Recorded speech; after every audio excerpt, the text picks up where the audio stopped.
ketepil besar yang jadi mana ya dari kiai ketepil haram mereka penemunya setan dari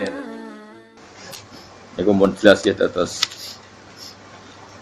cara pandang diingatkan iya sya'idzikum bayatin apa bi khalqin jadid.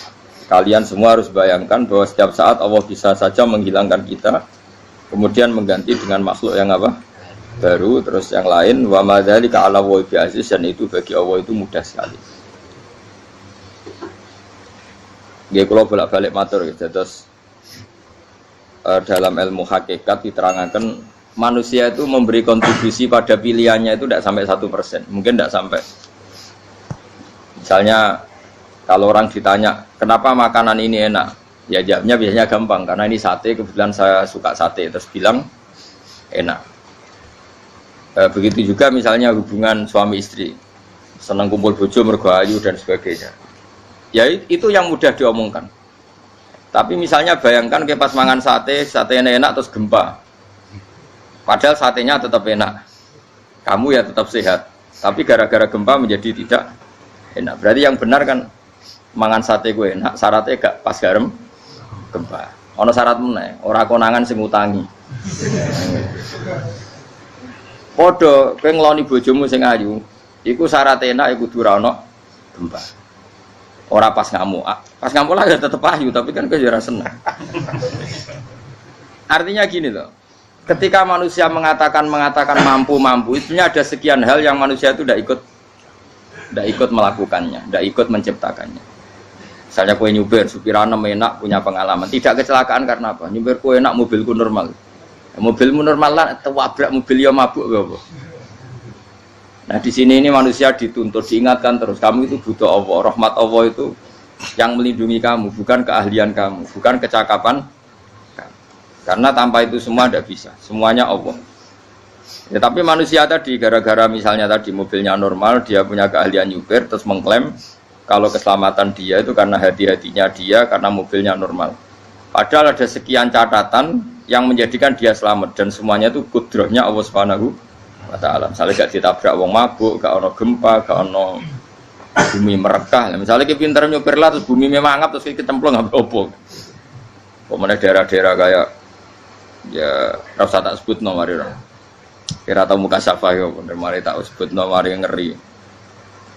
Intine Indonesia ora aman, tapi kita tenang ae sak dunya ora aman kabeh, ora ono sing aman.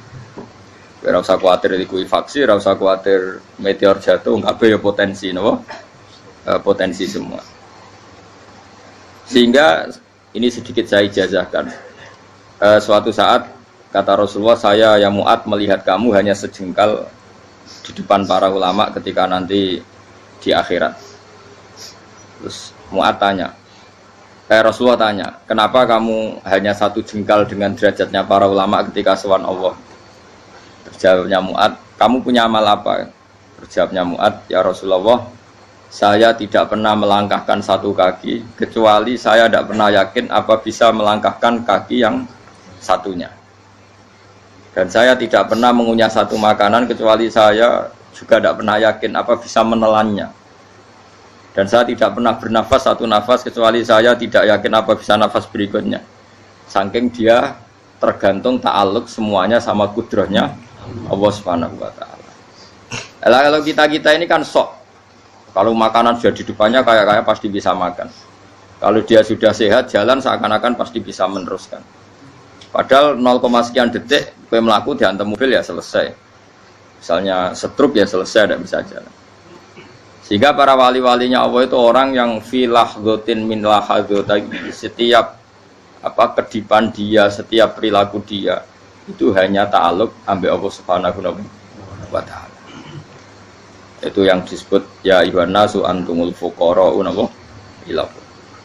Nah, kemudian resiko makom ini, ya semua makom tak ada resikonya. Resiko makom ini itu biasanya dia lupa doa. Kenapa lupa doa? Karena doa itu terdefinisikan. Tak wari ilmu hakikat terus rungokno wis ora paham lah tak ulangno. Ya resiko ilmu saya ingatkannya. Ilmu itu kan ada dua. Ada ilmu yang karena didefinisikan. Dan itu akhirnya menjadi masalah. Sebenarnya ilmu itu tidak perlu definisi. Kedua ilmu yang kita rasakan. Misalnya gini, kalau sampean saya tanya, kamu pernah nggak minta jadi punya uang banyak? Nggak tanya, pernah nggak minta? Terus artinya minta itu apa? Terus kita mendefinisikan, menengadahkan tangan, bilang ya Allah, saya minta uang banyak, saya minta ingin beli mobil. Itu namanya apa? Tidak jawab saja. Doa kan? Itu kesalahan kita. Kesalahan kita mendefinisikan doa itu misalnya menengadahkan tangan dan memohon dan menyebutkan permohonannya itu terus disebut doa. Tapi kalau menurut Allah, sistem tubuh kamu yang menghendaki punya mobil, sistem tubuh kamu yang ingin punya uang banyak, reaksi tubuh kamu yang terhinakan karena ditagih orang atau butuh uang, ini menurut Allah ya sudah kamu itu peminta-minta. Saya ulang lagi ya. Sehingga menurut Allah kamu minta tidak minta ya tetap berstatus peminta, pengemis. Nah, orang-orang yang sudah wusul, meskipun itu kondisional ya, tidak selalu. Itu ya dia pikirannya menengadahkan tangan apa ndak ya sama saja tubuhnya merasa minta, sehingga dia tidak perlu mengekspresikan minta. Nah, terus orang yang fikih bilang seperti itu tuh sombong, wong kok gak tahu donga. Sebetulnya keliru vonis orang fikih. Bagaimana mungkin dikatakan sombong? Dia reaksi tubuhnya, elemen tubuhnya sebetulnya meminta. Dia tidak berkategori meminta karena ilmu kadung didefinisikan kalau minta itu yang seperti ini. Itu kan lama. Nanti kalau suatu saat Indonesia yang kuasa itu terlalu NU atau terlalu yang tidak NU, lama-lama ada definisi. Misalnya yang dikatakan tahlilan itu apa? Ya bid'ah, Nabi tidak pernah tahlilan. Sahabat tidak pernah nahlilin Nabi, malah nggak ngaji Nabi jadi tahlil. Mana nih tahlilan jalukno sepuro mayit, ngaji Nabi jalukno sepuro.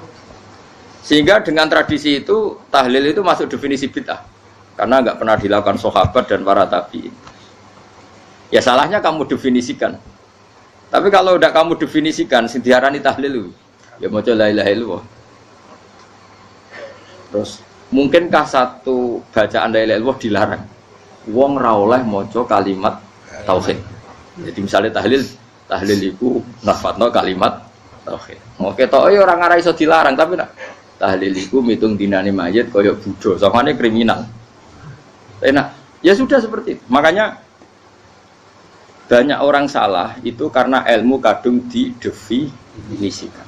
Nah, definisi itu sebenarnya tidak mengikat dalam banyak hal.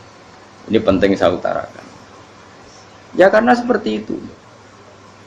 Makanya itu masalah-masalah besar antara kita dan firqah-firqah yang lain, masalah ahli sunnah, terus masalah yang lain-lain. Memang ya sudah seperti itu. Ya saya ulang lagi ya. Ketika Nabi Ibrahim mau dibakar Namrud, itu masyhur cerita itu. Dan kemudian jadi namanya Habib Syahid. Habib Syahid itu sebetulnya hanya ngutip Habib Abdul Haddad. Jadi syair itu sebenarnya ada di Diwanul Haddad. Apa? Diwanul Haddad. Diwanul Haddad itu syair-syair Abdul Haddad ketika beliau usul, beliau mukasyafah. Terus bagian dinyanyikan Habib Syahid terus jadi populer. Saya ulang lagi ya. Tubuh kita, misalnya kamu lapar, perut kamu kan mereaksi minta makan. Andaikan kamu itu Tuhan, kan kamu tahu bahwa perut kamu itu minta makan. Tanpa kita bilang ya Allah saya minta makan, Allah tahu kalau reaksi tubuh kamu minta makan. Sehingga orang yang tidak minta pun asal makomnya makom yang ikror, mengakui kalau dia butuh, ya namanya sudah minta. Tapi fikih kadung mendefinisikan sing darane minta itu misalnya madhep kiblat terus menengadakan tangan dan sebagainya. Ya sudah kita sebagai orang pengikut ya yang ngikuti fikih, yang ngikuti tasawuf, sebetulnya itu definisi yang sepihak. Sehingga ketika Nabi Ibrahim mau dibakar Namrud, masyhur itu cerita itu. Beberapa hari mungkin bulan-bulan orang disuruh Namrud cari kayu sebanyak-banyaknya. Ketika kayu sudah terkumpul mungkin satu lapangan, Ibrahim mau dibakar. Pegawai Namrud itu bingung caranya nguncalo Ibrahim. Mergo saking gedene napa? Api. Nak diuncalo kok ado iku ratok tengah. Nak diparekno iku kepanasan. Masyhur. Terus setan zaman iku ora akeh dadi ya setan tenan. Saya kan duplikate sakit tadi setan ra tau muncul. Wong duplikate wis napa? Akeh. Singkat cerita setan itu muncul pura-pura jadi manusia terus ditemukan manjane. Manjane kayak semacam ketepil besar yang jadi menane dari kiai-kiai ketepil haram mergo penemune setan. Jari ini tapi nak manjanik penemune setan itu betul walhasil terus dibikinkan satu manjanik semacam ketepil besar terus Ibrahim dilemparkan ke api lewat apa ketepil tadi idenya siapa setan. Nah ketika di tengah api itu unik kata malaikat Jibril datang terus tanya sama Ibrahim, ya Ibrahim apa kamu butuh saya? Butuh alakah haja apa kamu punya kebutuhan? Jawab Ibrahim lah saya tidak punya kebutuhan. Amma ilaika fala, kalau ke kamu ndak, karena kamu makhluk, apapun keren kamu Jibril tetap kamu makhluk. Amma ilaika fala, ndak maksudnya butuh ke Allah nanti saya nyampaikan. Malah dinya Nabi Ibrahim, kalau Allah ndak usah kamu sampaikan ya sudah tahu. Gua be Jibril, oh aku itu ditekak mana?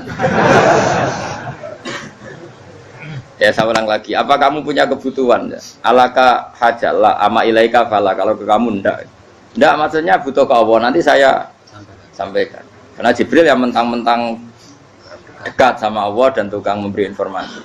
Tapi kata Ibrahim kalau ke Allah sih nggak perlu kamu, dia sudah tahu. Nah itu terjadi nadumanya Habib Abdul Haddad Masyhur itu apa? Hasbi min su'ali ilmuhu bihali. Jadi cukup ilmunya Allah itu menjadikan saya tidak perlu minta. Hasbi min su'ali ilmuhu bihali. Jadi ada kondisi tertentu yang para wali itu, saya ulang lagi, kondisi tertentu yang para wali itu ya tidak minta. Tapi kalau itu ditiru jenengan semua ini jadi keangkuhan. Kenapa? Wes gak ndonga tangani ditenangkan. No, atine ora eling pangeran kan akhirnya ra njaluk tenan. Lalu aja niru wali-wali. Nah, wali-wali itu kan misalnya tangannya tidak menengadah tapi semua sistem tubuhnya merasa butuh sama. Saya itu pernah ya, tapi itu kondisional dan saya juga ngulang tidak mesti bisa. Ketika saya umroh itu pernah saya ada satu kondisi itu doa ya di putaran pertama toh. Di putaran pertama saya berdoa ya agak banyak di multazam. Putaran kedua mau berdoa sudah tidak berani lagi. Sampai ke-7. Hari kedua ya tidak berani, hari ketiga tidak berani. Nah seperti itu tidak bisa dibuat-buat meskipun saya juga agak ingin. Tapi ya pas itu ya agak bisa. Gara-gara itu korban kitab hikam, ya kitab hikam yang terkenal. Kitab hikam itu pernah cerita gini. Rubbama dallahum al-adab ala tarkit tolab. Terus di antara makalahnya itu wa inna ma yunabbahu man yajuzu alaihil ikhfal. Tapi kamu jangan niru dosa kan. Tapi jangan ingkar ilmu ini tambah dosa oke.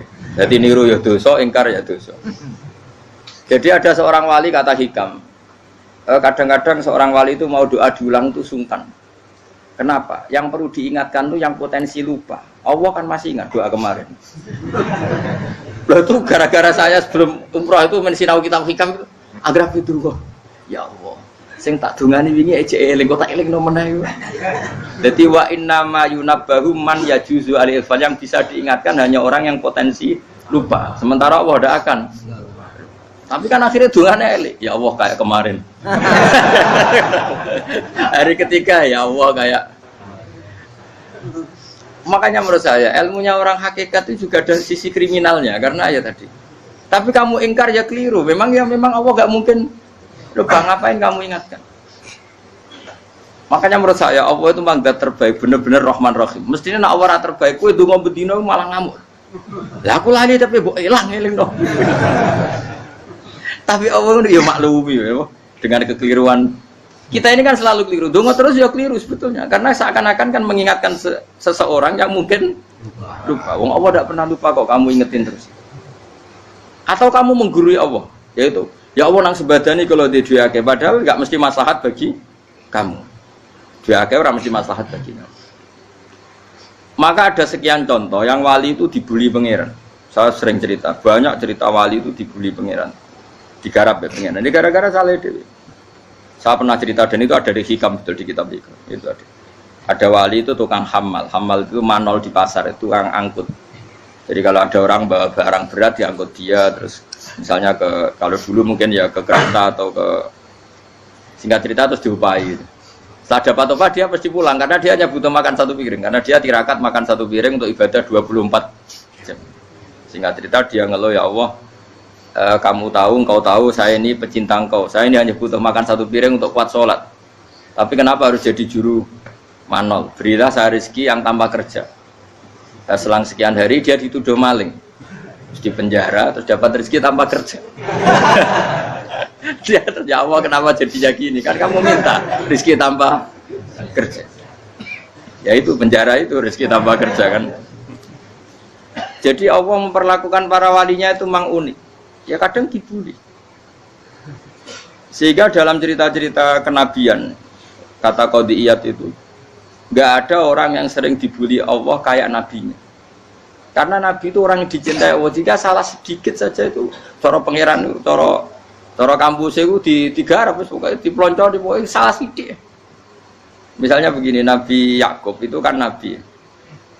Dia mungkin nyon sewu nggak tersadar nyembelih anak sapi itu di depan indukannya.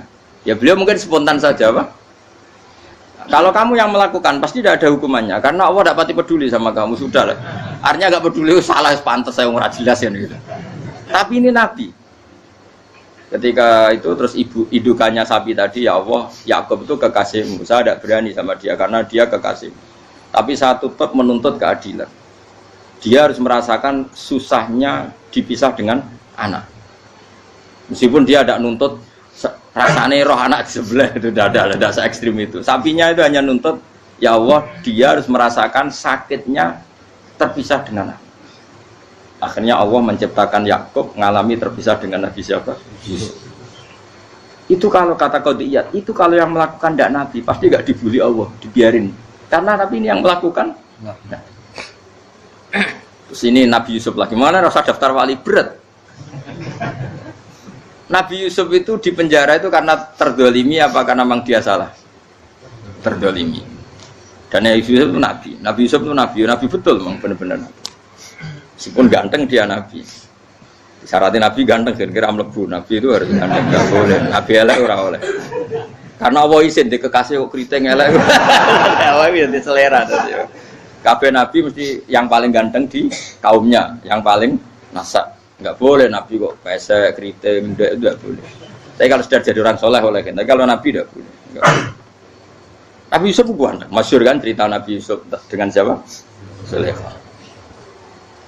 Dan belum ada orang dalam keadaan darurat masih cerdas kayak perempuan. Jadi singkat cerita, ketika Yusuf diajak Zulaikha selingkuh enggak mau kan keluar dari kamar. Dalalah kebetulan wa alfaya sayyidah rajal. Itu si Zulaikha tadi spontan langsung bilang, wahai suamiku, apa hukuman orang yang ingin menodai keluargamu? Itu wong wedok. Padahal dia agak terencana, dia pun nggak bayangkan kepergok suaminya. Itu dalam keadaan kepergok itu masih cerdas. Suamiku, apa hukuman orang yang mau menyelingkuhi keluarga Anda? Singkat cerita suaminya murka, terus Yusuf dipenjara, terdolimi. Ketika dipenjara, kemudian Yusuf punya keahlian mentakwil apa? Mimpi. Kan tadi suaminya Zulaikha itu tidak sampai raja ya, kira-kira PM atau menteri lah. Raja itu punya mimpi yang bisa nakwil itu hanya Yusuf. Singkat cerita terus utusan raja datang ke Yusuf dan takwilan Yusuf terbukti benar. Tapi Yusuf ini seorang nabi, saya ulang lagi Yusuf seorang nabi, dia tapi ya manusia. Bilang gini ke utusannya, coba bilangkan ke raja kamu, di penjara ini ada orang yang dipenjara secara terzalimi, yaitu saya. Tolong laporkan ke majikan. Itu Allah tersinggungnya itu bukan main. Nabi kok lapor makhluk. Itu tersinggung. Nah, kowe kan gak piye-piye. Kowe ngajono proposal ya ora piye-piye. Wis pokoke Allah mek kowe ora piye-piye wis.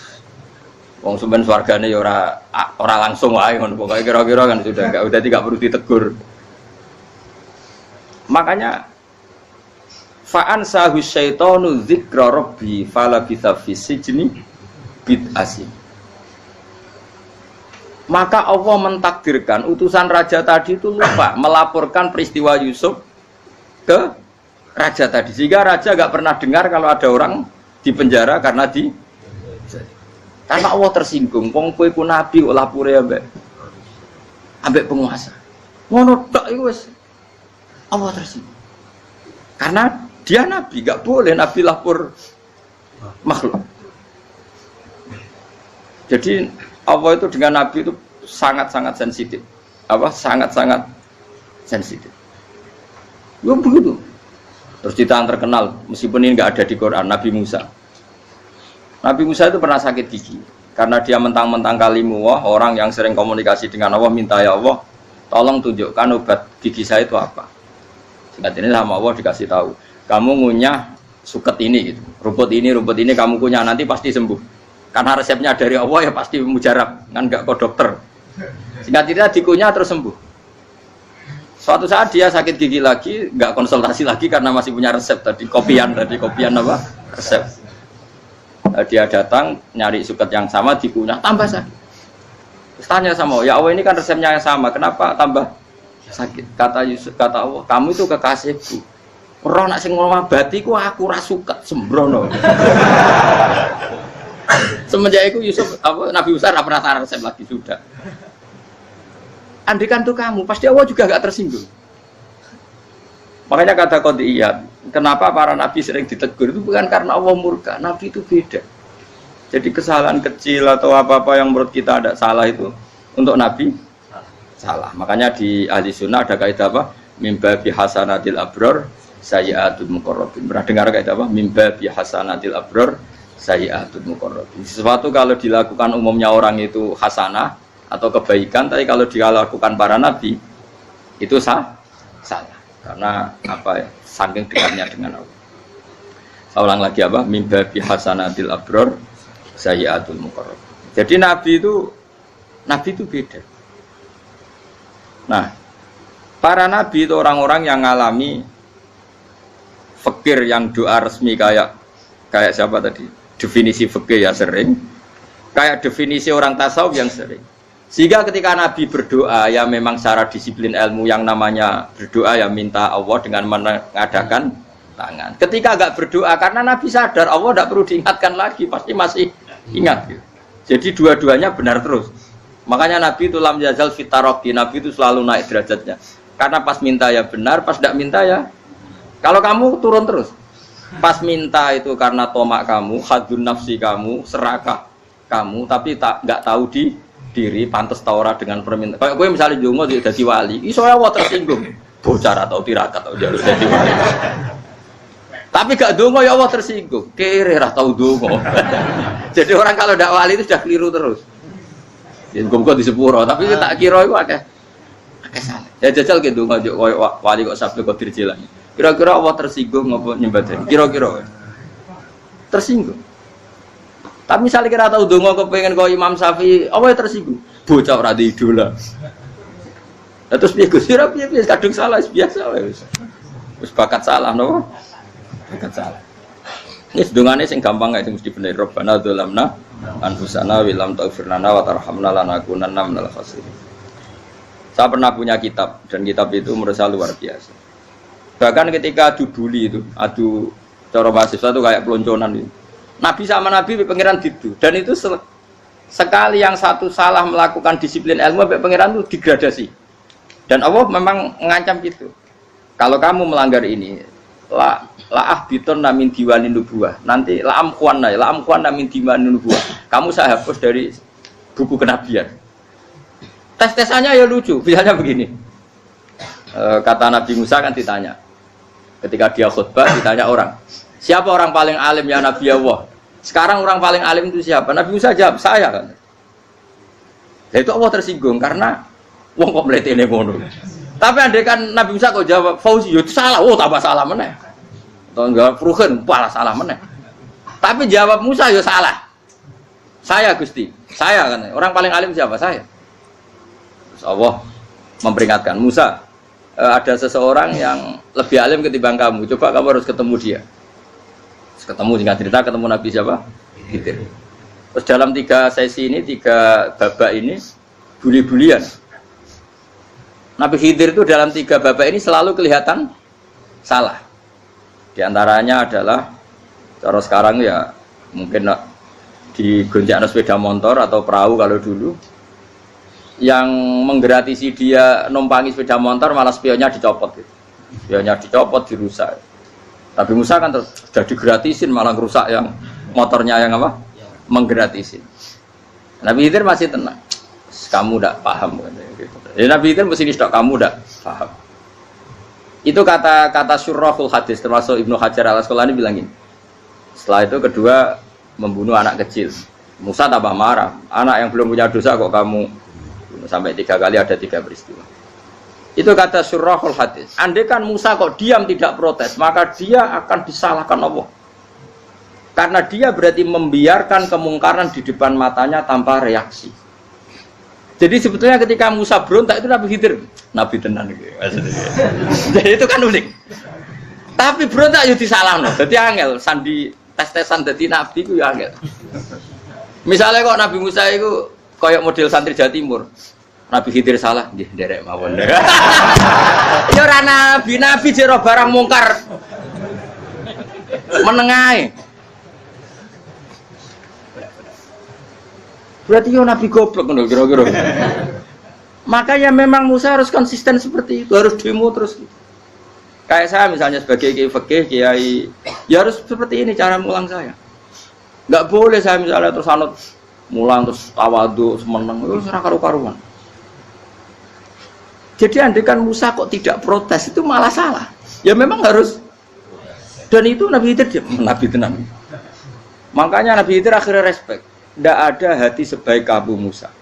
Risi itu gak nyaman ketika melihat kemungkaran. Jadi itu sebenarnya poin. Tapi lucunya Nabi Khidir ya nyalan. Takkan dari rasa takok, men takok. Tapi ya disalahno. Ya aku jadi Nabi Musa. Ya jajal, gawe peristiwa meneh aku tak sabar rata kok. Bareng. Kan jajal neh. Bareng dijajal ya protes meneh. Bareng protes meneh, tinggal 1 kali kesempatan. Kowe takok meneh wis ora dadi muridku. Dikasih kesempatan lagi, ya protes meneh dek nomor. Tapi itu justru itu menjadi kelebihannya Nabi Musa karena syarat seorang nabi adalah al-musara'ah ila inkaril munkar kata Ibnu Hajar Al-Asqalani. Syarat seorang nabi adalah secepat ngingkari sesuatu yang mungkar. Enggak boleh. Ya toh kan misalnya kita jadi murid terus gurumu itu gandeng artis atau gandeng penyanyi dangdut. Nggih nderek mawon. Jare guru mumet goblok. Tapi kowe ngloroi guru tersinggung. Ora roh hikmah iku. Kan bingung no. De guru ngene kok bingung no. Kale ke de guru jadab dorong Jawa Timur apa? Gurumu gandeng penyanyi dangdut. Reaksimu piye? Jek takok. Ayo loh, nak elek kan gak iri. Biasanya nak elek itu ra iri, sekarepmu Pak. Sing ayu, sing potensi iri. Kira-kira reaksi kamu itu milih derek mawon apa berontak? Golek apa? Oh, nak gurumu wong alim, mesti nak pasti meneng. Muridku goblok tenan, gak sensitif. Roh barang mungkar dilakukan di depannya kok tidak reaksi, tidak protes, ya gebet tenan. Tapi lucunya guru mau nak protes ya, gak duwe akhlak gitu. Guru lagi senengnya kok ora oleh.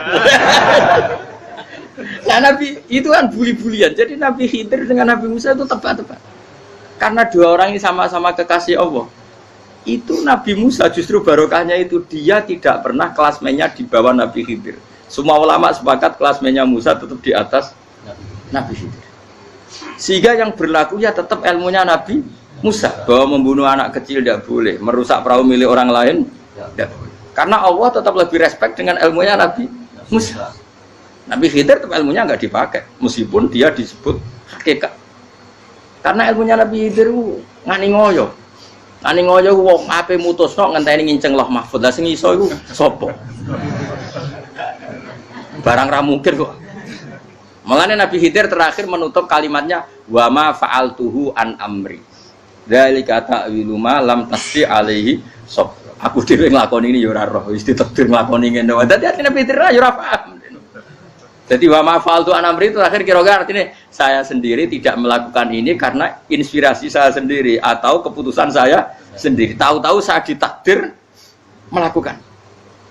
Karena pas itu Nabi Khidir disetting semuanya dengan ilmu hakikat, yaitu bayi tadi memang kutiba kafiron. Kutiba kenapa? Kafiron. Memang dia nanti kalau umur nganti tua ditakdir mati kafir. Daripada mati kafir nanti ya sudah mati sekarang. Tapi nggak mungkin kan ada syariat daripada soben beling pateni ge cilik. Ora ono syariat, tetap ikut Nabi Musa. Makanya kata Ibnu Hajar Al-Asqalani itu uniknya Allah sama para wali-walinya. Wali ku kelirulah, itu tetap disenangi pengen. Terus pengenan nabi ini yo gejul-gejulukan, yo pancen nak wong. Terus keempat gini. Tadi kan saya punya contoh 3, ini contoh keempat, ini terakhir. Akhirnya kok ilmu merah cukup, tetap malah bingung nggak? Nabi itu minggat itu boleh ndak? Tanpa pamit, minggat itu pergi nggak pamit itu boleh ndak? Ndak boleh. Rasulullah meskipun kayak apa disakiti di Mekah itu ndak pernah minggat, ndak pernah hijrah. Saya ulang lagi, karena butuh izin. Tapi Allah pernah punya kekasih yaitu Nabi Yunus. Nabi siapa? Yunus.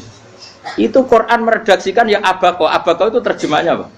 Minggat. Kalau pergi itu dahaba. Tapi ini Allah meredaksikan itu abako. Abako itu ya minggat.